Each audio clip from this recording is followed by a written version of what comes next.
Hola, hello everyone. I cannot begin to tell you how monumental this year is looking out to be for Gaga, even more than what it already has been.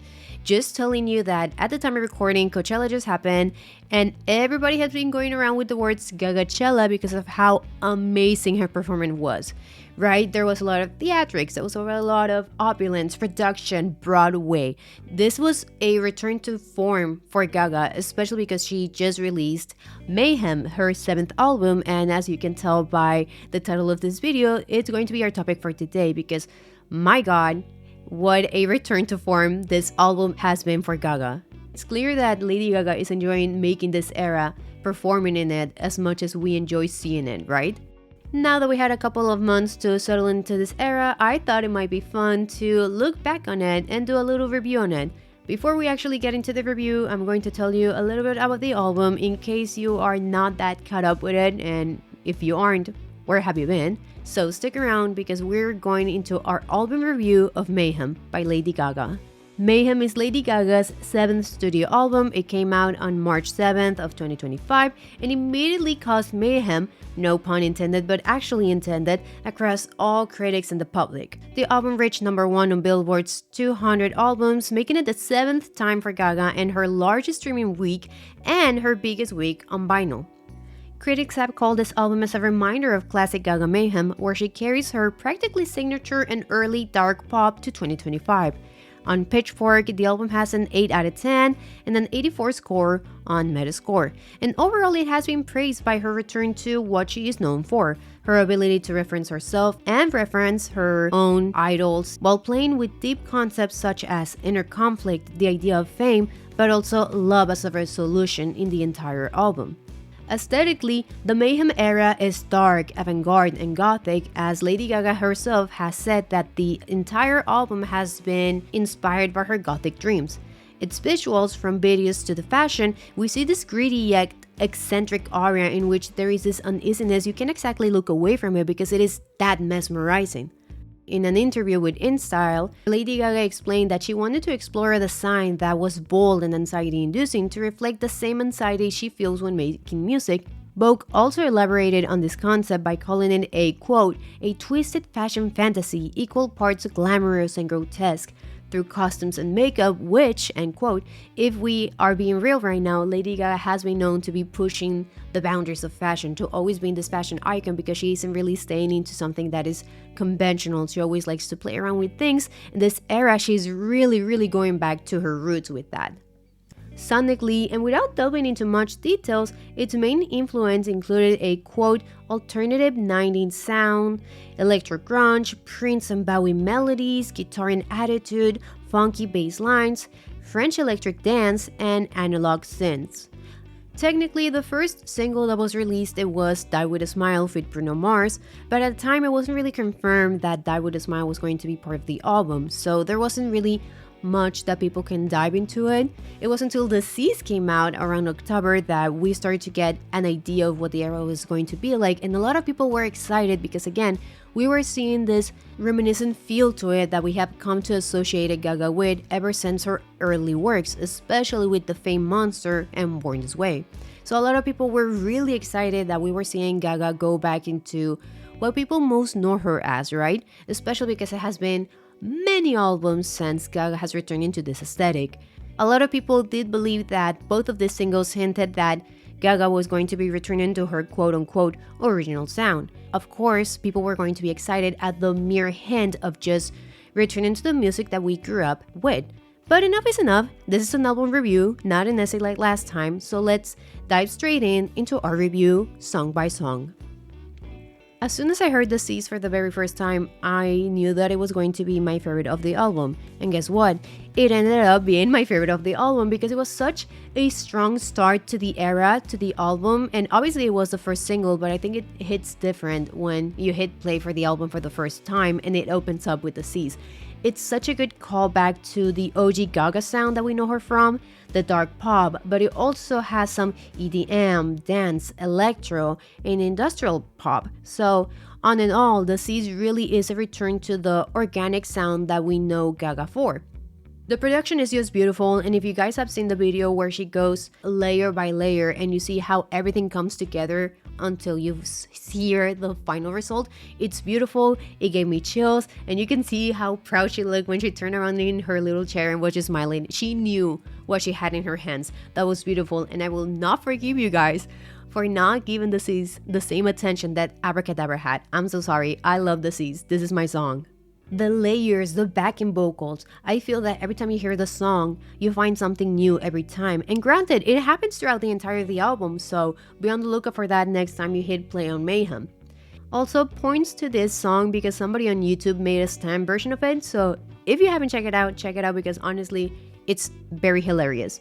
Lyrically, the C's is all about those inner demons we can avoid, and we see that in the music video how, in the end, who is tortured, who tortures, and who watches is, in the end, the very same person. It's all about facing those parts of yourself and realize that sometimes they will still come back because they are you. This song is gonna go on the top of the pyramid. It's beautiful, I love it. I'm not gonna rank these songs by number. If I do that, I'm going to die. So right now, we're going to do ranks. This one is gonna go into the highest one. Abracadabra is another dark pop song in the album. I can definitely see myself getting a speeding ticket with this one because how could you not? It is an Europop song with also some dance, EDM, and house, and obviously, if you haven't known by now, a lot of drag queens, as soon as the song came out, they were determined to get the song down to a T. Drag queens do not play when it comes to the song, or Gaga for that matter, but this song was very special. The intended reading for this song, as mentioned in an interview with Elle, it's about, quote, facing the challenges of life and the challenge of the night and finding the magic in it all.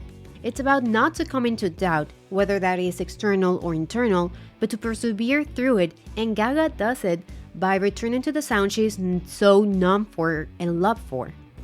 Stereogime described the song sonically as an earth-shattering club epic, and let me tell you, that is a very club epic. Abracadabra, amazing song, danceable, and there was also that collaboration with MasterCard where Lady Gaga brought some of her fans so they could dance the song in an official video, well, fans version, and it was just beautiful, almost cried my eyes out, so love it. Love it, love it, love it.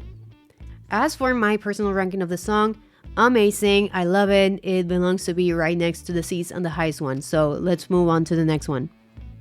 Garden of Eden is a very art pop song in my opinion, but that is because the feel it has, it matches the idea of GUI, and a lot of people are making a case to be more from the Fame.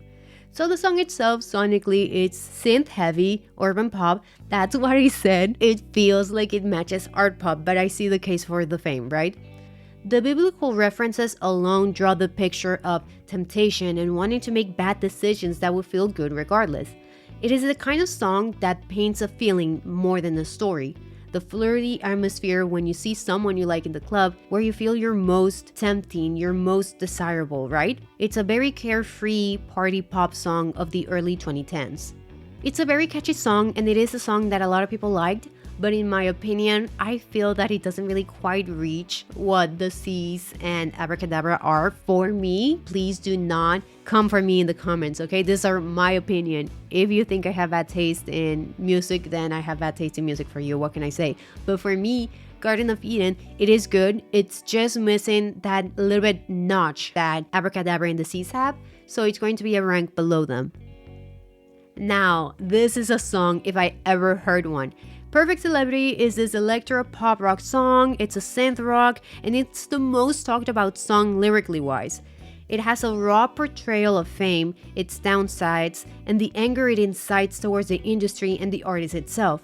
It is almost satirical the way that Lady Gaga talks about fame, drawing all these intense images of what it takes to have a public image, a transactional relationship that is almost lethal to both the public and the private body of the artist itself. It has been described to have this dour synth chords and explosive rock choruses, burning chord progressions. And again, the song talks about the downsides of fame, so I think that it only makes sense to have this very angry, explosive song to match them, right? Especially since fame is very romanticized, and the kind of fame that Lady Gaga has achieved, it isn't really that much greener, you know? In an interview with Entertainment Weekly, Lady Gaga has said that, quote, Perfect Celebrity is a rebellious clash of grimy pop, punk, and dance music that sounds like a defiant middle finger for those who still think after 2 decades that they can put her in a box. Perfect Celebrity marks the starting point where there is a shift in sound in Mayhem, right? The first 3 songs, we hear the sound that we know Gaga the most for: dark, pop, danceable, that's alright. But Perfect Celebrity starts to draw into something a little bit heavier. We go into rock, and even though it still sounds like Gaga, it is the point of the album where we take a sharp turn and we begin to hear different sounds from Gaga, and that is very interesting.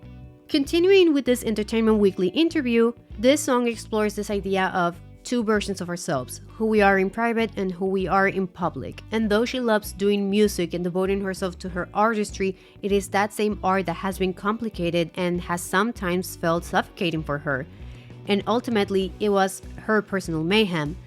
I think it was a friend that told me that Perfect Celebrity was the original title for Mayhem, and knowing that fact adds an extra layer of what this whole album could have made. If your titular song is talking about the downsides of fame and it has this very angry tone to it, then hey, what can we say about the rest of the album, right? Oof, chills. I love it. It's going right into the highest rank in our chart. Vanish Into You is also another personal favorite of mine. It was one of the songs that I instantly clicked with as soon as I heard the vocals. It's just this beautiful song, and in a way, the song is about chasing a ghost, right? A memory of a time where nothing mattered but the person that you're currently missing in this moment in time. If I had to describe this song with just one word, it would be yearning, because it's about yearning both the past and the present so much that the need is so great you need to vanish into them so that they can never truly leave you alone, right? As explained by Nota por Nota, it can be summarized into nostalgia, wanting to be recognized and connect beyond any physicality, because it almost feels like you're talking into something that's a ghost, something that you cannot touch. Anthony Fontano also explained that the song was very reminiscent of an ABBA sound, this roller disco with the Gaga oddity. And Nota por Nota described it as an 80s Let's Dance David Bowie song, very dance and funky synthwave. So the lyrics are extremely beautiful, extremely intimate, and yet the sound, even though it's somewhat upbeat, it does have that melancholic atmosphere to it. It's a personal favorite of mine, so it's gonna go at the top of the pyramid with all the other 3 songs. Now, this is a part where I think a lot of people are gonna be upset with me about, but Killa, I did not care for it during my first listen. I thought that it was a huge deviation from what I'd expected from Gaga. But again, this album, by this point, I should have expected better than to expect something, right?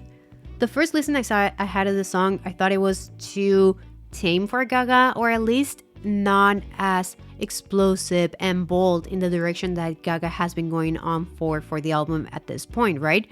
It's much more sensual and less angry, less aggressive. That's where my disconnection with the song was coming from. But now that I had about a month to marinate in the song, I really like it. It's groovy, it's funky, it's all about vibes, right? It's not about being angry at something. It's about, hey, I'm just gonna live right now and I'm gonna like it.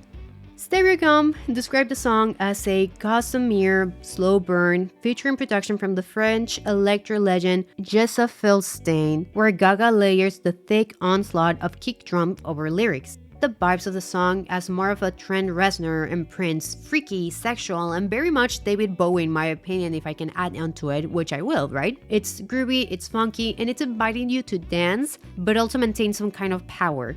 It's a sexy song, okay? It's death by horniness, if there is any other better way to describe it. Beyond that, the idea of Lady Gaga being a killer shows the power and control she has over her prey, the person that is her objective for the night.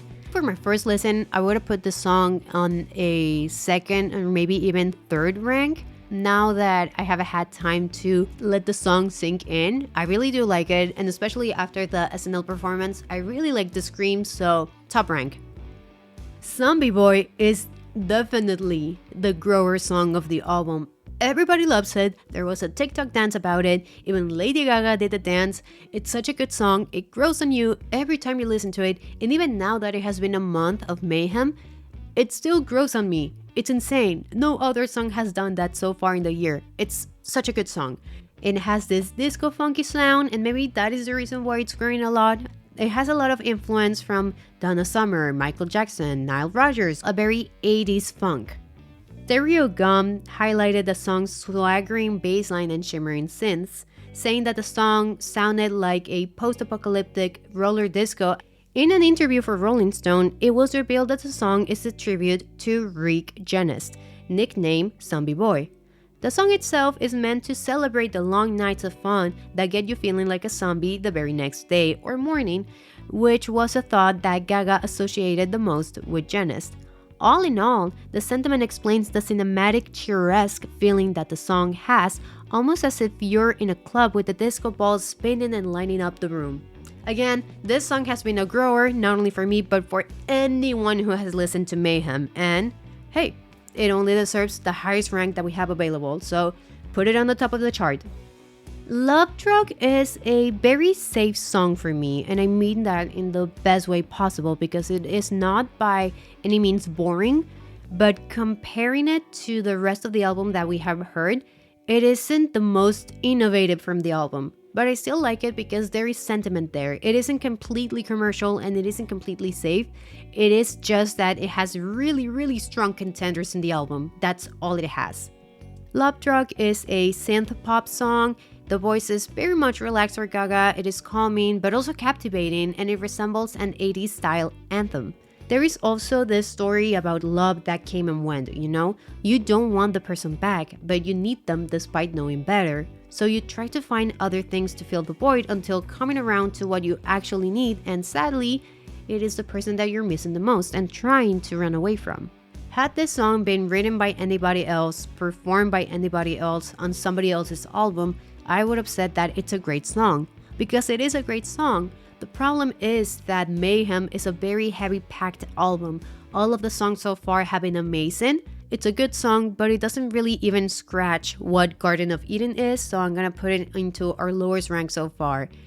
How Bad Do You Want Me is a song that is definitely more simple compared to the rest of Mayhem.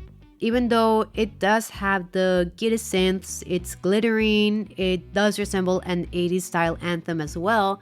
It doesn't really have as much adrenaline as other songs do, not even as Love Drug. In other words, How Bad Do You Want Me is a minimalistic pop song, and there's nothing wrong with that.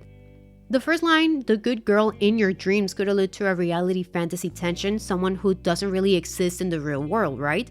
It's pleading to the person to not expect Lady Gaga to be someone she is not, to drop that illusion of the good girl he clings to, and to choose what he wants. Simplistically, it's about the expectations imposed onto somebody else and to see who a person really is rather than who you want them to be or for what you see that they could be. I think How Bad Do You Want Me is the most controversial song in the album for just one reason, because it's very similar to a Taylor Swift song. The production is very similar to Reputation, but other people compare it to 1989. They have also explained, or more like complained, that the lyrics are very similar to a Taylor Swift song, but I think it's because we are living in a time where, once again, we are hating everything that is similar to what Taylor Swift does or sounds, which isn't really fair, you know? I'm not gonna go into this whole tantrum or explanation as to why Taylor Swift is being persecuted once again, but I think it's unfair to disqualify a song simply because it sounds similar to what Taylor Swift could be doing. And either way, this sound has been in Gaga's music before, and overall there is a certain grittiness in Lady Gaga's vocals that Taylor's don't really have. It's a difference in delivery, right? But I still don't understand the hate that the song has. It's a very catchy song, even if it's not my favorite. And I think it's a really dumb reason to hate on this song because it's very Taylor Swift-esque when Lady Gaga has been doing this kind of sound for a long time, even going into her most iconic works, okay? I think the energy in the chorus is what makes me compelled to put How Bad Do You Want Me in our second rank along with Garden of Eden. Again, it's not my favorite song in the album, but it is very catchy, and I think that is worthy of putting it in the second rank. Don't Call Tonight is another relatively safe song because of the fact that it has been barely talked about in some album reviews throughout my entire research. It's probably because it doesn't really stand out sonically, even though it is a sound that we usually link Gaga with. And I remember that during my first listen, I was scrambling my brain trying to guess where I have heard this sound before, until I came upon What's Love Got to Do With It by Tina Turner, and it suddenly all clicked. Overall, it's an upbeat song, it has a lot of synth wave, and the song itself paints the picture of a tumultuous relationship. It's a constant push and pull of one partner degrading the other to the point where said other partner internalizes it and has come to expect this dismissive yet possessive attitude from them, thus resulting in an emotionally draining relationship you can't quite get out of. I know I said it's a relatively safe song, but there is a certain charm to it, and also the delivery that Gaga has in the song, it's very captivating, and also the Tina Turner-esque sound gives it some extra points, so I'm gonna put it into our second round of our chart. Shadow of a Man is one of the best songs in this album. I said it, there's no question, there's no doubt. It's certainly a grower. Like, it's one of those songs where you hear it and you instantly know it's gonna be a bop. It's such a good song. You can tell by the emotion of my voice, it's a grower. It certainly seems like the favorite one. So a lot of critics have described Shadow of a Man as a locomotive house of French touch. The Needle Drop has described it as a Michael Jackson style book of melodies, which it was pretty obvious considering that it has not only the delivery but also like the beat that it has. We can recognize it a lot from Michael Jackson, and I think there was this one tweet that said that the people that were fans of Michael Jackson were giving Lady Gaga her flowers when they heard Shadow of a Man, so obviously everybody loved that song. 100% Michael Jackson inspired, pure point blank. In addition, Nota por Nota has said that Shadow of a Man stands out from the album because it has a very dance vibe. You can see the choreography in your mind as you listen to the song, and totally agree with that. In an interview with Zane Lowe, Lady Gaga described how this song, quote, is a response to her career and what it always felt like to be the only girl in a room a lot of time, and to always be standing in the shadow of a man. I learned to dance in that shadow, end quote.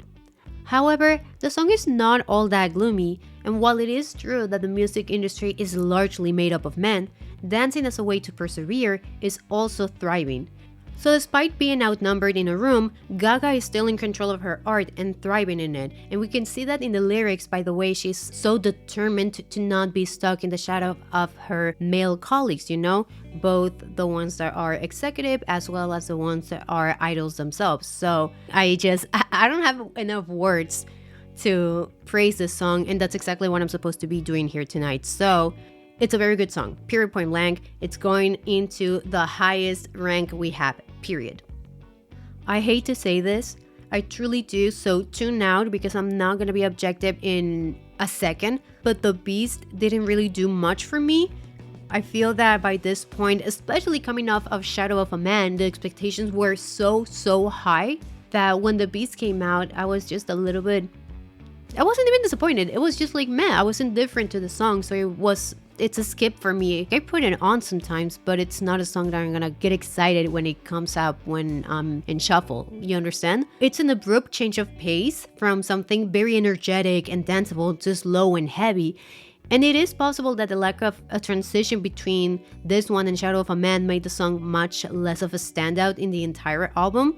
But I will say that if you look at the song in a vacuum, the gradual crescendo that it has along with the return to a dark synth pop does match the beginning of the album in terms of mystic yet gothic feel to it. So even if it's not a standout, it definitely does fit more the initial idea that we had of Mayhem as the quote-unquote original Lady Gaga sound that people were expecting out of Mayhem. So even though if critics have said that The Beast had nothing to do with Mayhem aesthetically and sonically, I actually think that it does fit because it has a much more heavier feel to it, and it is that heavier feel that matches, say, Abracadabra or actually Deceased. I do think that it fits Mayhem because it is much more heavier than, let's say, Shadow of a Man or Killa, that are much more disco funky songs. Lyrically, Gaga did mention in her interview with Zane Lowe that this song is both about her and Michael, her fiancé.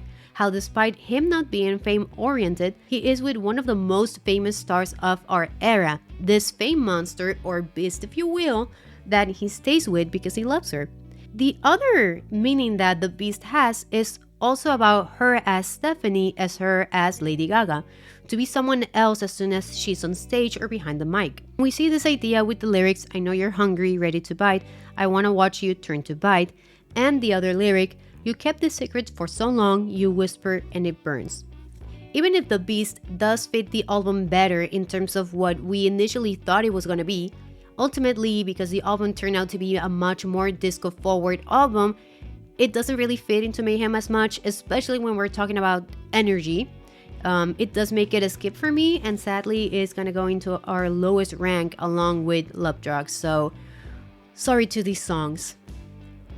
Blade of Grass is one of the most beautiful songs I've ever heard, lyrically and sonically. It's such a sweet song, and once again, it is about Michael and her regarding how she once told him that a blade of grass was enough for him to propose, and surprise, surprise, he did propose with a blade of grass. She has stated multiple times that this was her favorite song in the album, and this, at its core, was what Mayhem was to her. It is an extremely intimate and reflective song, vulnerable yet serious, and though it is much more conservative to the rest of the album sonically, it doesn't really have that much energy. It is very vulnerable, it is low, but it still emits that nostalgic sound that is scattered throughout the album. We still hear those bits of the 80s anthem kind of songs, right? It is a slow song, and unlike other songs in the album, it doesn't try to contrast a high beat with pretty depressing lyrics. I think that it's trying to do, match the lyrics and the sound to be soft, to be slow, because at the end, love is pretty vulnerable, so why not put love as vulnerable sonically as well? And because of that, it's gonna go into the highest tier. I'm so sorry. It is such a beautiful song. I'm gonna put it there, and I know this is me being subjective. Objectively, I would put it into our second tier, but I love the song. It's going right on to the first one. I find it poetic that the first song that we hear from this era is actually going to be our closer for the album, and that song is Die With A Smile. And I know that it wasn't really planned to have Die With A Smile in Mayhem, but it worked out perfectly. I know a lot of people were complaining that how is Die With A Smile going to fit into Mayhem, and surprise, surprise, at the end it fit Mayhem perfectly. The closing ballad of the album, all about the promise of never-ending love, accompanied by a South rock sound. Lady Gaga has shared how Mayhem is about her gothic dreams, and the album contains pretty harsh imagery and heavy themes. So the fact that our closer song is rather soft and vulnerable, just like Blade of Grass was, and almost hopeful too, makes it a full circle moment. Funnily enough, there is also another full circle moment with Die With A Smile, because as this tweet says, quote, so Mayhem is about her gothic dreams, and the album ends with Die With A Smile, which starts with I just woke up from a dream. Let that sink in, and honestly, it did sink in. Then there is this tweet that explains it better than I can in regards to the overarching fame theme of the album. Quote, Azealia Banks saying Die With A Smile is a perfect ending to the album because it invokes the death of a perfect celebrity that sits on her deathbed and is photographed by paparazzi, so she has to smile. Is just unlocking so many levels of this album. Gaga really is a genius, and I happen to agree. There isn't much I can say about the song that it hasn't been said before. Lady Gaga and Bruno Mars absolutely killed this collab. Their voices mixed perfectly. The music, the sound is very beautiful, just like the lyrics. And overall, highest tier possible in our chart, so put it up there. Now that we have looked at its parts, it's time we take a step back and see the entire product that Mayhem is. There is this overarching story with Mayhem, the titular character of this album and era, who we are introduced to on the Deceased music video. It can be interpreted as the darkest parts of Lady Gaga, a character meant to symbolize how fame consumes and demands more of Stephanie, growing more and more complex with each song. We see that in Abracadabra, in The Seas, and also in The Beast. However, fame isn't the only motive in the album. Love is too, and we hear more of it as we near the end of the album, wrapping it all up with the ballads of Blade of Grass and Die With A Smile.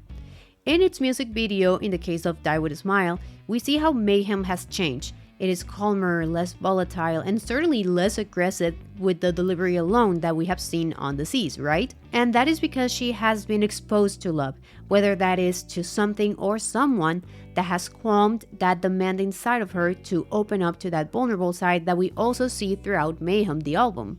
If we turn to one of the biggest critiques this album has had is that there is this discrepancy in visuals and sound that cause a lot of people to feel deceived by the end product.